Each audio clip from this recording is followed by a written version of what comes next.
Спорт совершенствует физические качества и проверяет моральные. Этот афоризм принадлежит двукратной чемпионке Европы и обладательнице Кубка мира по художественной гимнастике Лейсан Утяшевой. Это программа «Спортивная среда» на ТНВ. Смотрите сегодня в выпуске. В Академии Казанского «Рубина» прошел отбор среди юных футболистов со всего Татарстана.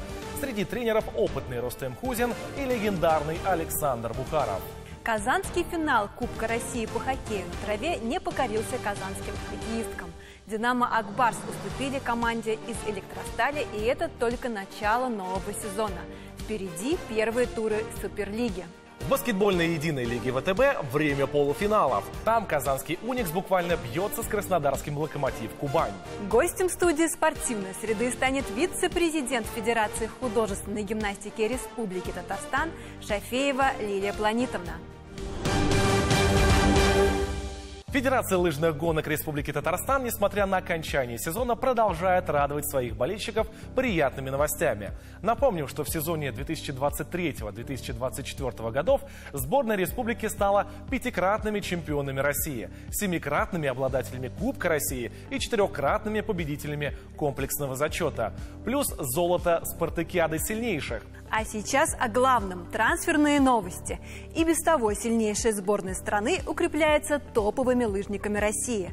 В новом сезоне сборную будут представлять чемпион России Савелий Коростелев и самая молодая обладательница золотой медали игр в истории лыжных гонок Вероника Степанова, победительница Кубка России в спринтерском зачете Анастасия Фалеева и медалистка игр Наталья Терентьева. О том, что сборная Татарстана может усилить 3-кратный олимпийский чемпион Александр Большунов, ранее сообщала президент Федерации лыжных гонок России Елена Вяльбе. Спортивные игры БРИКС на подступах к Казани. А что об этом событии знают сами горожане и гости столицы, смотрите в нашем еженедельном опросе. Спортивные игры БРИКС – это самое ожидаемое событие 2024 года в России. И именно Казань станет полноправной хозяйкой игр. Одним из главных плюсов для спортсменов является то, что победители смогут поступить в любой спортивный вуз Российской Федерации. А для роста спортсменов это немаловажный фактор в их дальнейшей карьере. И в Казани уже стремительными темпами идет подготовка к данному событию. А что они знают горожане и гости третьей столицы? Сейчас проверим.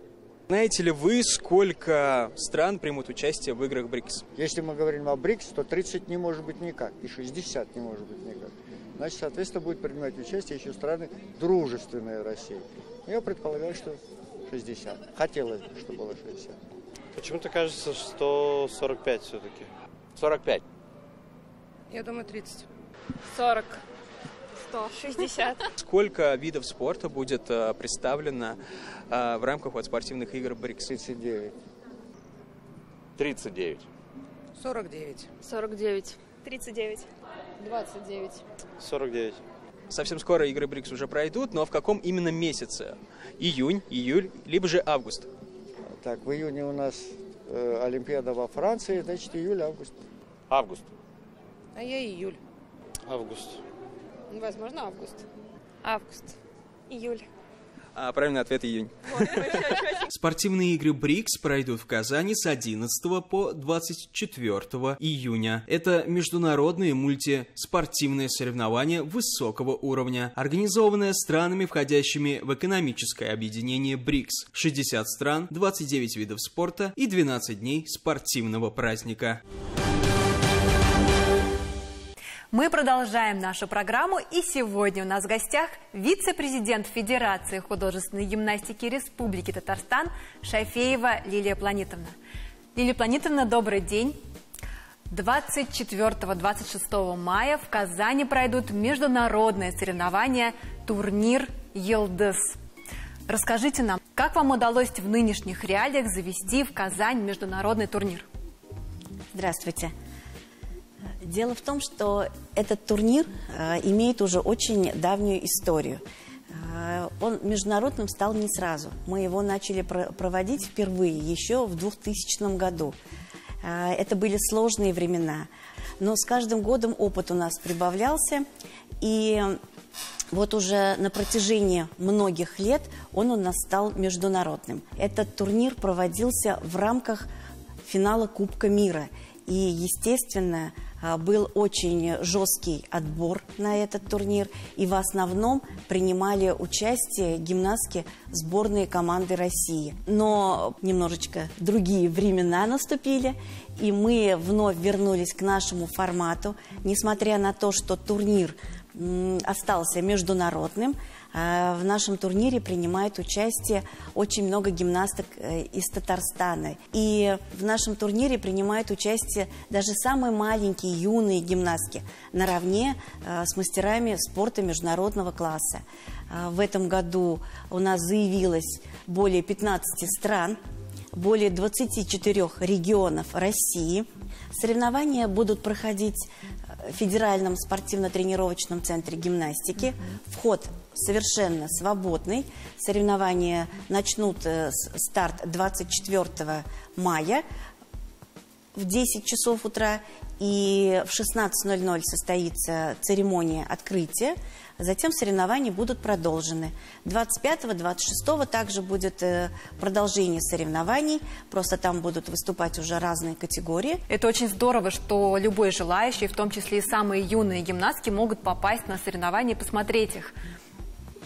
Да, Лилия Планетина, добавлю к Наиле вот первые шаги в художественной гимнастике. Как вот их делают?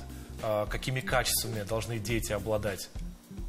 Как правило, сейчас в этот вид спорта приводят самых-самых маленьких. То есть с 3-3,5 лет у нас уже начинаются наборы. Но в группы учебно-тренировочные набор начинается только с 6 лет. До этого они занимаются в спортивно-оздоровительных группах.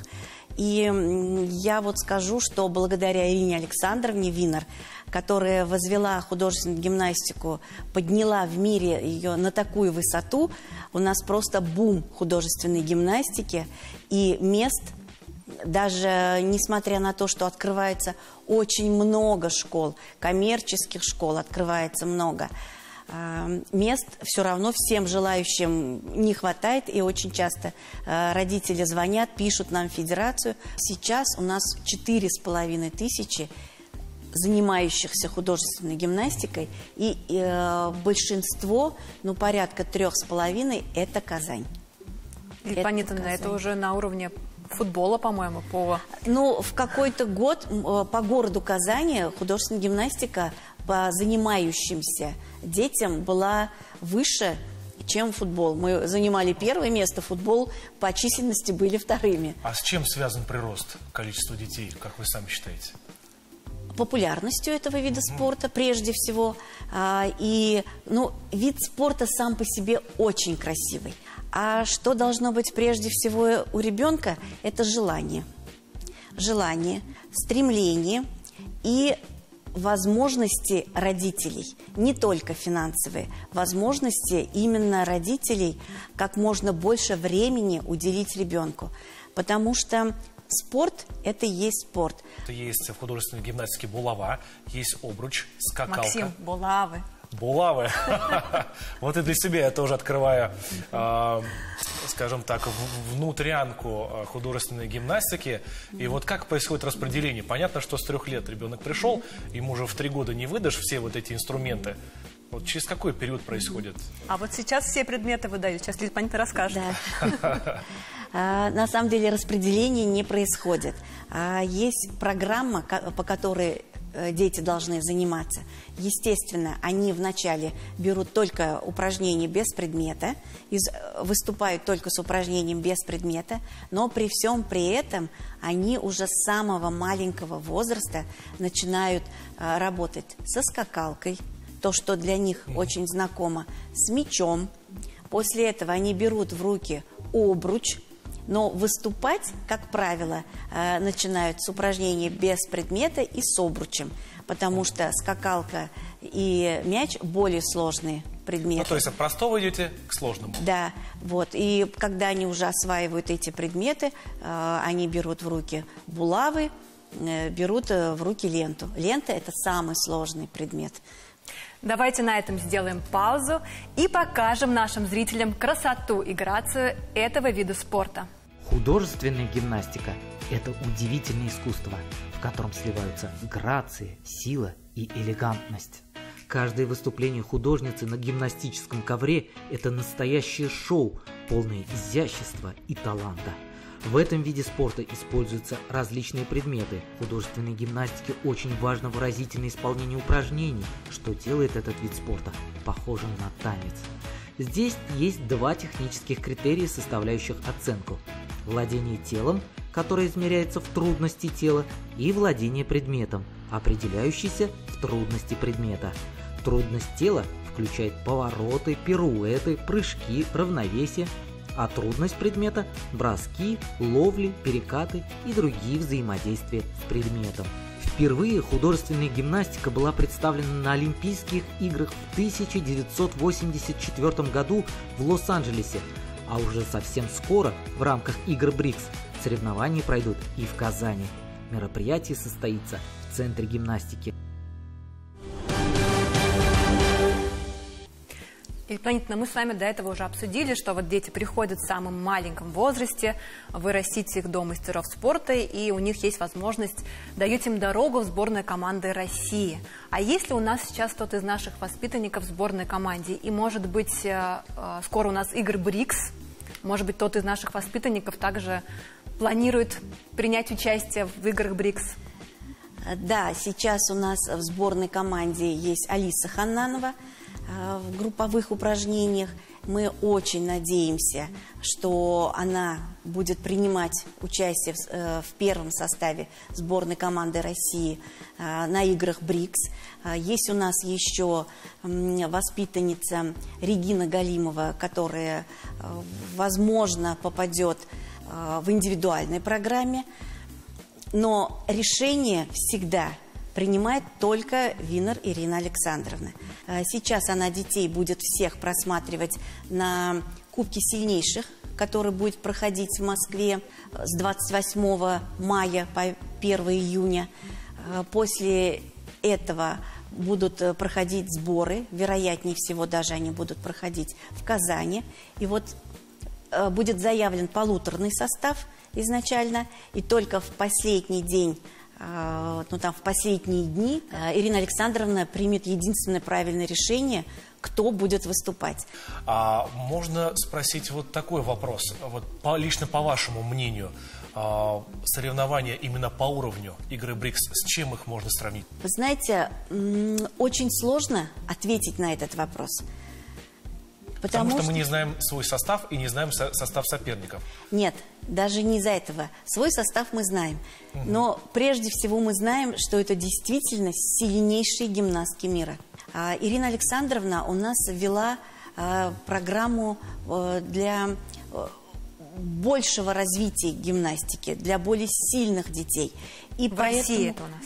Это только в России, да, это только в России. Но сейчас на играх БРИКС они будут выступать по программе Международной Федерации.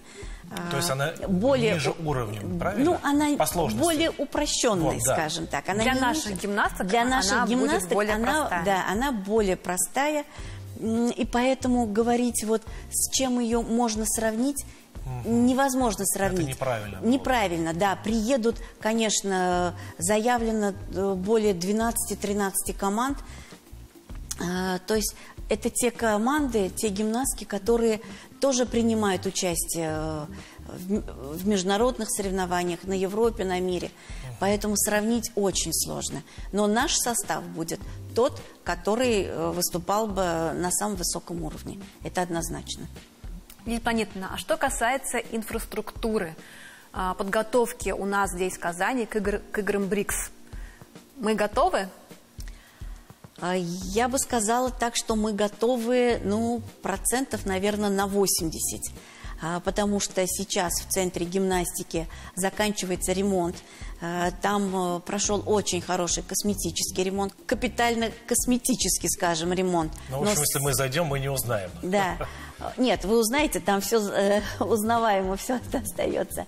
Это огромное спасибо нашему руководству, нашему правительству, которое прикладывает огромные усилия, чтобы игры БРИКС прошли на высоком уровне, чтобы, скажем так, было не стыдно перед гостями. Мы действительно видим, как наш город преображается, как наши объекты преображаются. Это очень здорово и очень круто на самом деле. 1 на 1 никогда не получается. Вот наша задача с Гульнарой Ильдусовной, президентом нашей федерации, обеспечить команду, обеспечить тренеров, создать для них условия. С тренеров мы уже начинаем спрашивать результаты, потому что мы для них условия создаем, все делаем. А тренеры уже, соответственно, работают с детьми. И вот важно, что у нас вот есть прекрасный спонсор, который уже на протяжении многих лет нас поддерживает. И нас очень хорошо поддерживает наше Министерство спорта. Нас очень хорошо поддерживает наш раис Рустам Нургалевич Миниханов. Какое бы письмо, с какой бы просьбой мы ему не отправили, он сразу же откликается, но мы знаем, что это человек спорта, и у него к спорту особое отношение. Ну, видимо, вот поэтому у нас стали появляться результаты, стало что-то получаться. Светлана, мы видим, с какой душой вы относитесь даже не к своей работе, а к своим девочкам, к своим воспитанницам. Мы желаем вам удачи, успехов на международном турнире, успехов в играх БРИКС. Будем надеяться. Спасибо. Спасибо. На прошлой неделе завершился Кубок России по хоккею на траве среди женских команд. Проходил он в Казани. Но для «Динамо Ак-Барс» домашние трибуны не стали удачными. В драматичном финале наши хоккеистки уступили.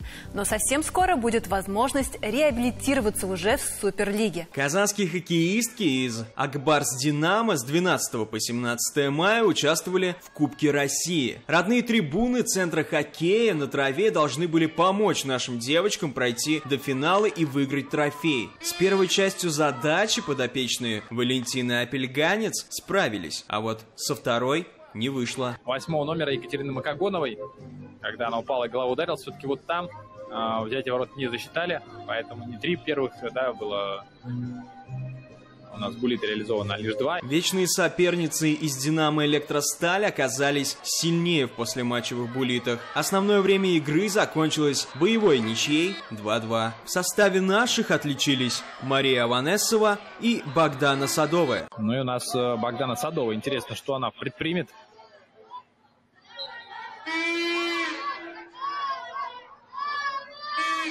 Садовая сближается, ставит тоже корпус здесь за счет клюшки. Помимо 2 принципиальных соперников на турнире сыграли сборная Свердловской области, СБП УОР из Санкт-Петербурга, Московский Восток и белорусский Минск, который, кстати, занял 3-е место, разгромив Восток 5-1. По итогам турнира лучшим защитником стала защитница казаночек.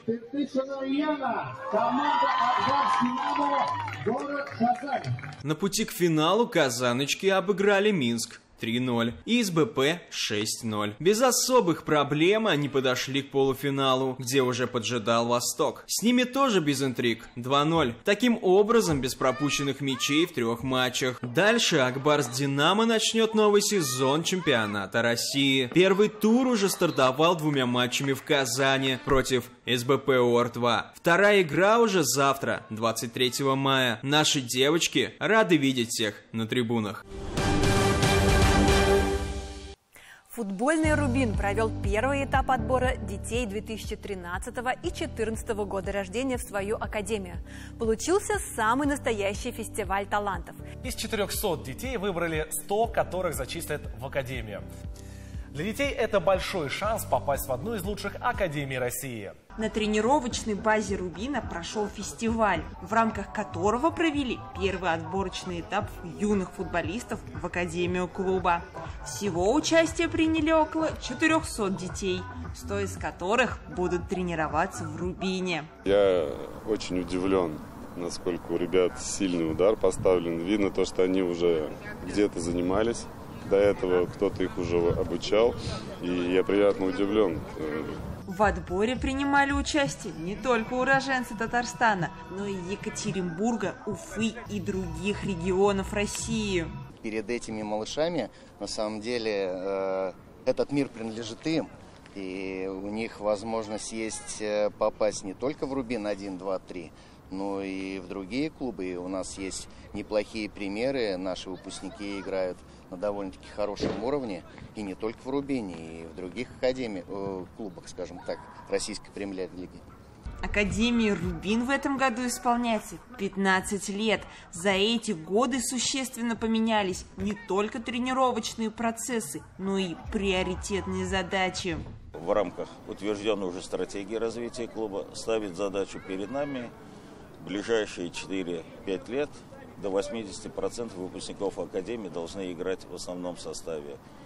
Ребята, прошедшие отбор, будут жить на базе Академии. Мест здесь порядка 200.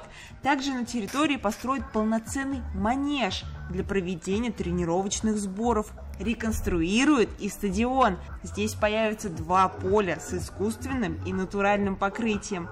А тренировать ребят будут профи своего дела. На сегодняшний день тренерский состав, методологи Академии, руководство обладают всеми необходимыми навыками, знаниями, как правильно подготовить будущих ребят к будущей жизни в рамках нашего клуба. Мы очень надеемся, что наш клуб, эта база для них станет вторым родным домом, и они своими спортивными результатами будут радовать нас, своих родителей, всех жителей Казани и болельщиков клуба. На отборочном этапе проверялись скоростные качества ребят, их возможности в спринте, прыжках, ударах по мячу и коммуникативные навыки. Естественно, требования к юным футболистам напрямую зависели от их возраста, ведь им всего лишь 9-11 лет. 13-14 тренеров, да, у каждого своя зона ответственности, кто-то берет тестирование, вот я отвечаю, да, за, так сказать, ударную составляющую, смотрю у детей, поставлен ли удар, не поставлен, есть ли у него силовые качества, есть ли техника удара. На будущее у Академии наполеоновские планы. Ежегодно собираются проводить подобные отборы для 5000 детей. Что ж, пожелаем спортсменам удачи и как можно больше голов.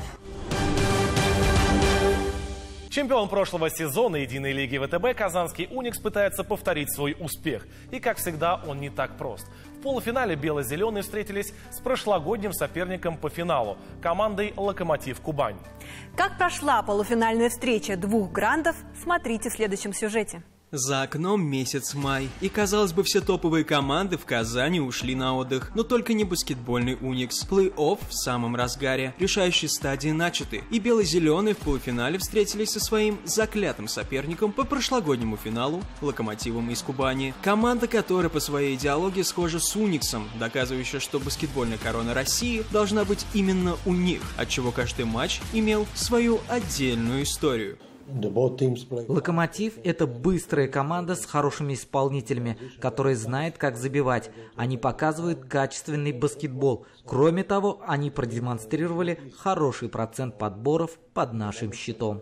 Первый матч сложился непросто, на пике всех нервов, и унес энергию и эмоции у каждого болельщика. Разница в 3 очка в баскетболе, она незначимая, и решить момент может каждый. Но игроки бело-зеленых смогли совладать с нервами и забрали первый матч со счетом 78-75. Ключевым вкладом для «Уникса» стало то, что они агрессивно действовали в защите, вызвав потери у «Локомотива», также надежно закрыв периметр. Во втором матче при домашних стенах чемпионская бело-зеленая машина пала. И тут стоит отдать должное красно-зеленым, выиграв щит и собрав втрое больше подборов. Они смогли переломить ход встречи, перенося серию в Кубань с ничьей в серии и победой с разницей в более 10 очков. 84-71. На мой взгляд, обе команды этой пары с такими и с опытом, и с нововведениями, и с новыми игроками, которые усилили.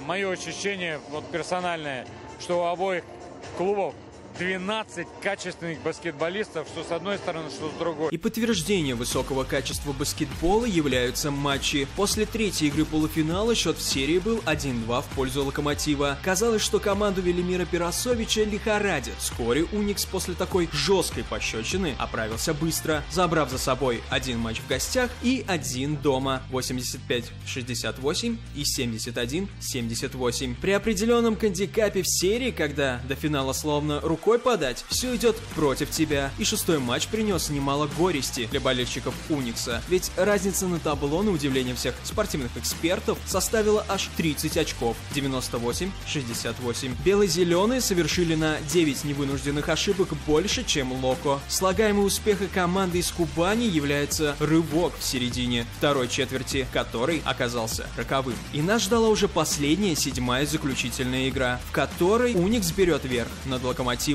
из Кубани. Спортивные события республики и прошедших 7 дней уже в истории. Занимайтесь спортом и смотрите нас на следующей неделе. Всем пока!